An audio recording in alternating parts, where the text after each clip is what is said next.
দর্শক বন্ধুরা আসসালামু আলাইকুম। স্ক্রিনে যে ফলটা দেখতে পাচ্ছেন এটা হচ্ছে মাম্মি সবেদা।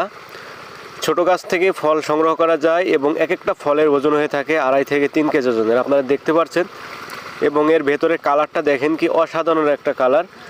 আর এটা খেতে যে এত সুস্বাদু একটা ফল সেটা আপনি না খেলে হয়তো বুঝতে পারবেন না। এটার ভেতরে একটা বিচি থাকে মাত্র এবং অনেক পুষ্টি গুণাগুণ এবং অনেক সুস্বাদু একটি ফল। দর্শক বন্ধুরা আসসালামু আলাইকুম। স্ক্রিনে যে ফলটা দেখতে পাচ্ছেন এটা হচ্ছে মাম্মি সবেদা।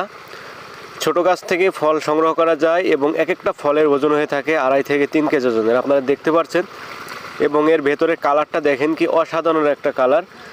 আর এটা খেতে যে এত সুস্বাদু একটা ফল সেটা আপনি না খেলে হয়তো বুঝতে পারবেন না। এটার ভেতরে একটা বিচি থাকে মাত্র এবং অনেক পুষ্টি গুণাগুণ এবং অনেক সুস্বাদু একটি ফল। দর্শক বন্ধুরা আসসালামু আলাইকুম। স্ক্রিনে যে ফলটা দেখতে পাচ্ছেন এটা হচ্ছে মাম্মি সবেদা। ছোট গাছ থেকে ফল সংগ্রহ করা যায়।